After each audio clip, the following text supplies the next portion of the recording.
Vortex. If you're trying to quit smoking, you should do the Amy Gross light your toothpick method. I promise, if you can fool yourself into believing that this toothpick is a cigarette, you can quit something that is as addictive as cigarettes.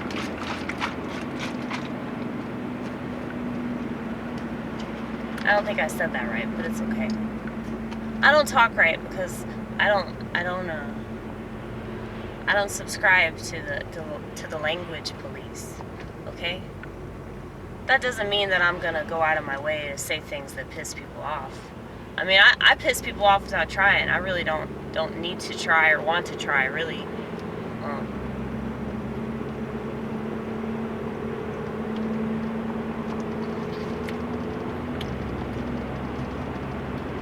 The really cool thing about the toothpick method is that you don't run the risk of setting the house on fire, like we almost did.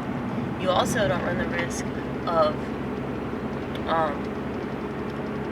getting lung cancer or mouth cancer or emphysema or popcorn lung, you know?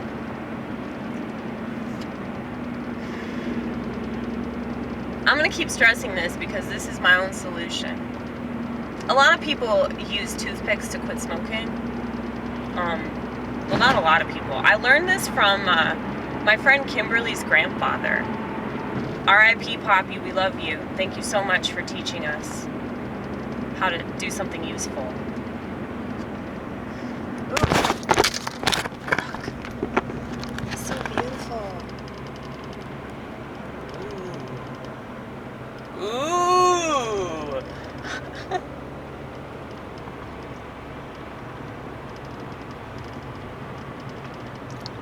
This is so nice, Vortex. We love Christmas lights.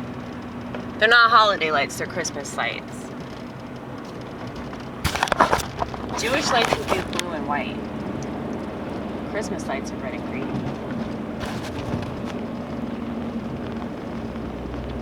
So, I don't know what Muslim lights would be. Do they even believe in lights? Probably not. What about the Hindus? What do the Hindus believe in? Probably not electricity. I mean, do they have electricity in India? I'm sure they do.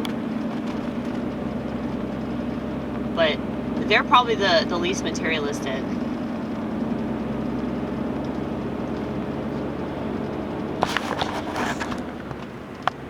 I think that, like, Judeo-Christianity is one of the biggest problems because it's, like, trying to mix the Jewish and Christian faith. And that's silly.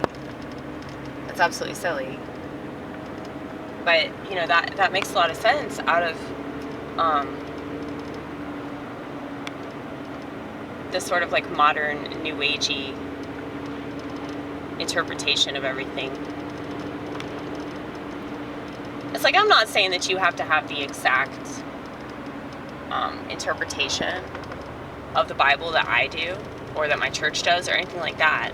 In fact, I don't think that my church stresses that, like, this is the only correct interpretation of this, you know? But when it comes to things like women being allowed to serve the church, it's like the reason why it's such a travesty that women open their mouths and think that they have authority in God's house. The reason why that's so terrible isn't because, like, oh, those women are evil and they have terrible intentions. I'm sure that they love the fuck out of God. I'm sure that they have every intention of helping people. But the problem is when you throw out, you know, a significant chunk of Bible verses that talk about, not just in the New Testament, but the Old Testament, and it's not just Paul's interpretation, or Timothy's interpretation, or Isaiah's interpretation. It's like, it's consistent. Women being in charge consistently fails society, okay? It consistently turns society in the wrong direction. And you can say, oh, those women were possessed. Those women were more concerned about their image in relation to the world than in relation to God. And yes, I would say that that is primarily the problem with women. But you have this whole culture, this whole society that's entirely devoted to turning us into these fucking robotic, non-thinking, non-feeling, easily angered, easily triggered automatons. It just doesn't make sense. Like, the stuff that people are saying, like, they're just grasping at straws. They're grasping at straws with politicians. They're grasping at straws with social media influencers. They're grasping at straws with different types of education, you know? Anything that you want done right, you got to do it yourself. So, you know, I wanted better mental health, so I worked on myself. There are other aspects about me that are still seemingly very irresponsible, and I know that. But I have to work with what I got rather than just whine about what I don't have or try to attain things that I know are out of my reach. You know? I forgot what proverb that is. I know that's Proverbs. I know that's Ecclesiastes. I actually just read it. It's Ecclesiastes. I believe it's 7:28, where it's explained that there are like very few good men, but there are no good women at all. Now keep in mind, this was composed a long ass time ago. All right. So if it was true back then, before modernity, before the golden age of innovation and, you know, selfishness that you can brag about, before all that, you know, all of the prophets that were speaking the word of the Lord, you know, they're basing this off of their interpretation of what's going on with society. And why they have to have faith in God rather than have any faith in the people, places, and things of this world. But anyway.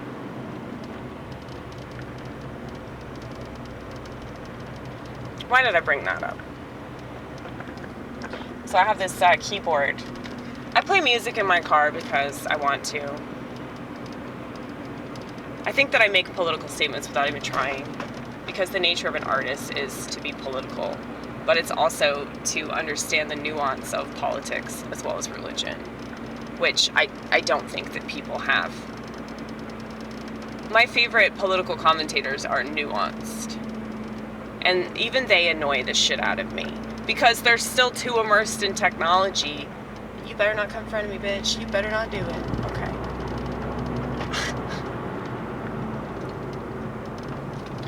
But yeah,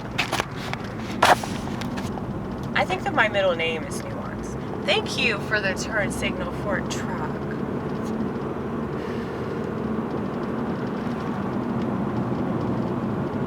What was that song from back in the day? I'm probably gonna fuck it up. If I had money, tell you what I do.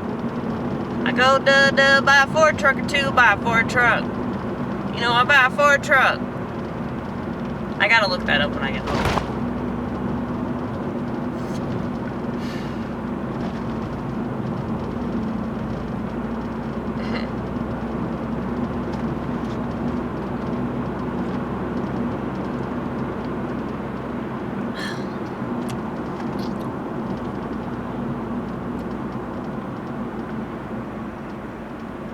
Now that song's gonna be in my head for the rest of the night. Well, it's a good song, man. It's catchy. Yeah, you know, you don't remember so many things that are important, but you'll still remember shit like that.